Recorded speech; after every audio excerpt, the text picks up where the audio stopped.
Hello, it's Yvonne from Quilting Jet Girl. My current project is called Mudita, and it uses this striped directional print for the background, and I'm sewing in inset circles. The next circle that I'm planning to make will probably use this fabric and be inserted somewhere in this region of the pieced quilt top. I am taking my time and thinking about each one of these cuts, but while I was working on this project, I thought it would be a really good time for me to show you how I like to cut and sew inset circles. I like to use templates from Jen Carlton Bailey. These are acrylic templates for Drunkard's Path blocks, which are quarter circle. But it's really interesting that you can still use these templates to cut and prepare full circles. So let's take a look at how we would prepare fabric and sew a full inset circle with these scrap fabrics. One of the most important features of Jen Carlton Bailey's templates are the seam allowance lines that are etched into the template itself. So of course we'll be cutting from the edge of the template, but then inset inside of that, a 1/4 inch in from all of the edges, there are seam allowances that are etched in. And those are going to be really, really important for when we're preparing our fabrics to cut and then sew these full inset circles. I have gone ahead and prepared this fabric at my ironing board by creating a nice crease to fold it in half twice. So the fabric is first folded in half once and then folded in half again. And then I take my time and I am very careful about how I line up the edges, the folded edges of the fabric. And it's really important to know which edges are folded and which edges are the raw edges. Because I'm right-handed, I then take the concave template. So this is going to be the outside background fabric for this particular circle. And I line up the template so that those seam allowance edges fall on the edge of the fold. So the template is actually overhanging the fabric by a 1/4 inch. And then I like to use a 28mm rotary cutter to cut on the inside curve, and that will cut away where my inset circle will sit. If I were left-handed and going to cut this left-handed, I would flip this the other way so that my two folded edges are now on the left and the upper side. And again, I would align up the template so that those seam allowance edges inside the template fall on the folds. And then I could take the 28mm rotary cutter and with my left hand cut along the inside edge of the template. But again, since I'm right-handed, I'll go ahead and do this demo in the way that works best for me. So I'll flip my fabric over. I'm going to make sure, because this is the top folded edge and there are two folds overlapping, I'm making sure that those line up nicely. And I'll get the template overhanging the fabric by a 1/4 inch with the seam allowance lines at the edge of the folds, and then I'll use the rotary cutter to cut along the inside edge of the template. It's just that easy, so that then when I open up the fabric, you can see the background fabric is now ready to sew in the inset circle. So I'll set this aside for a moment, and let's take a look now at the fabric that we're going to use for the inset circle. Again, the same thing applies where I have pre-pressed the fabric so it's got a nice fold so I can fold it in half once and twice. And this time I'm going to use the convex template and use these seam allowance edges in the same way. But because I'm going to be cutting along this edge of the curve, the fold lines need to be along these reference lines. So now, in this case, right-handed, my fold is at the bottom and on the left side, and I line up my template. And if I were left-handed, again, it would just be rotated a little bit differently. The folds would be on the bottom and the right-hand side, and I would cut along the edge of the template. So, right-handed, get that folded up nicely, align my template so that it's hanging off the edge by a 1/4 inch, and the folds are lined up with those reference seam lines of the template. And then with my 28mm rotary cutter, I cut along the edge of the template, and now I have the circle that I want to sew into the background fabric. Okay, so how do I now go about setting myself up for success and getting these ready to sew at my sewing machine? I'm going to go ahead and fold and create creases at the halfway point along each one of these curves. So I'm just going to finger press these here. just an additional set of references are helpful for me, and I will use that to help me line up my fabric. You can use a couple different methods to get your fabric set up and ready to sew. You can glue baste your seams. That is an option that I personally don't use because glue and me don't get along very well. I'm like a kindergartner, get glue everywhere.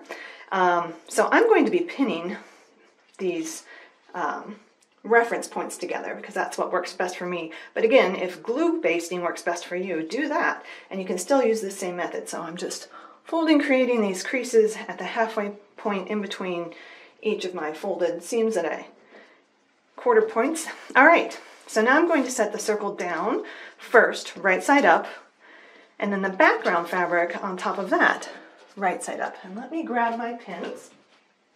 Get my pin cushion over here closer so that makes it a little bit easier. So these are both right side up. And the first thing I do is at the top, I'll fold the background fabric over so that right sides together I can match up those alignment points, and then I will pin that together. And then I'll just continue to work my way around the fabric. And I like to usually start at those cardinal points like north, south, east, west, 12 o'clock, 3 o'clock, 6 o'clock, 9 o'clock, getting those in, and then I'll pin any in-between points as well.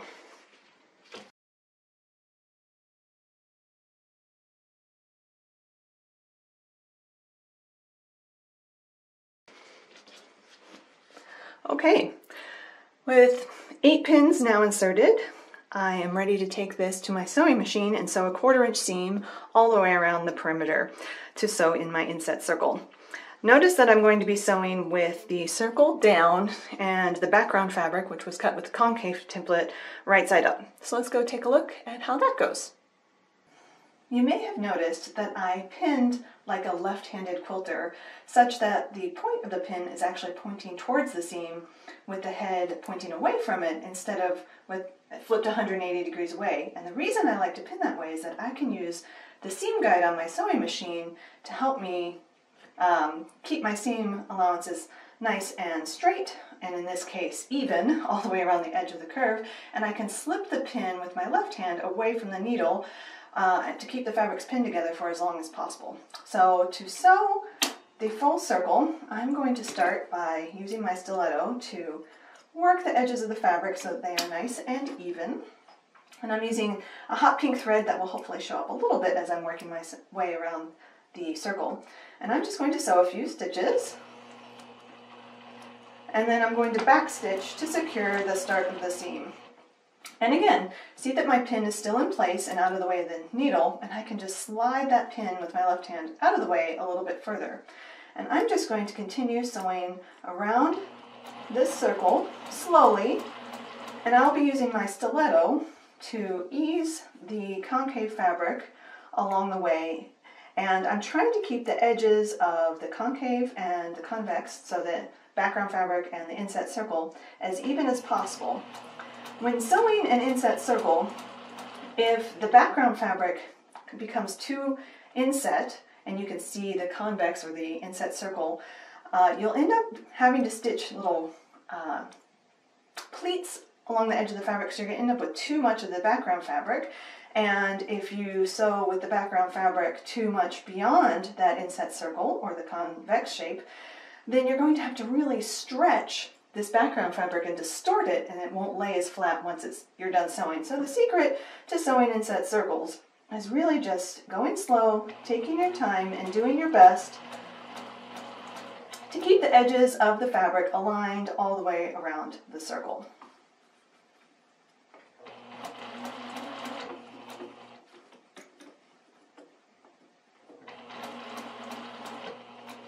And anytime you're sewing, if you come up against something that looks a little bit like a pleat, which we're seeing here, you can lift your presser foot, and again, just use your stiletto to kind of work the fabric back and forth around the edge until things smooth out and you're able to continue on.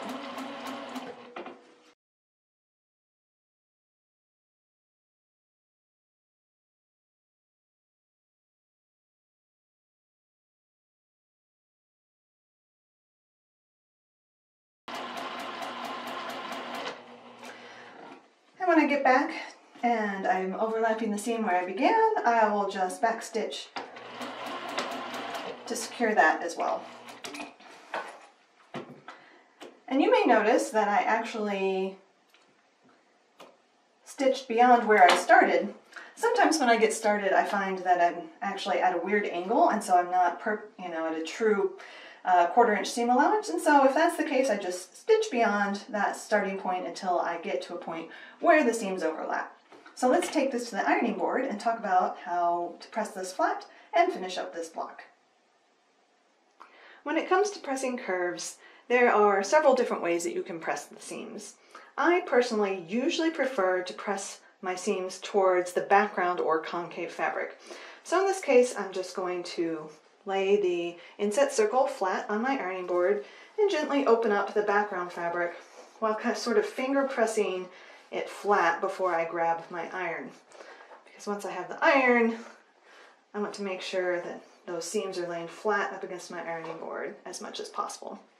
All right, then I'll take my iron and I will just gently press from the center of the circle out, making sure as I go that the fabric and the seam is laying flat against my ironing board.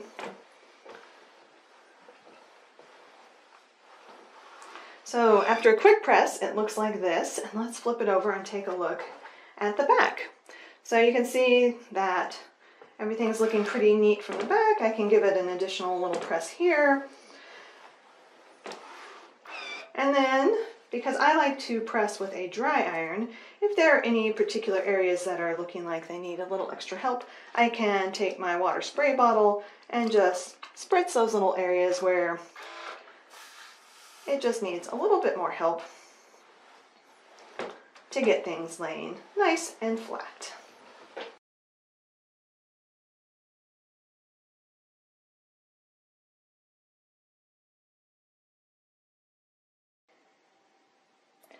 After pressing the circle, we can take the block back to our cutting mat and trim it to our desired size.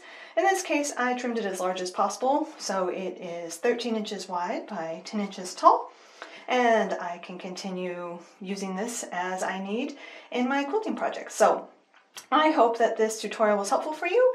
If you do not have templates from Jen Carlton Bailey or any acrylic templates for Drunkard's Path, that is not a problem at all. I also offer paper templates that also have those same seam lines in them, so you can get those from my shop and use and explore those before you commit to purchasing something more expensive like these acrylic templates. Or you can use those paper templates to create your own templates on thick template plastic. So I'll have a link to all of that down below in the description.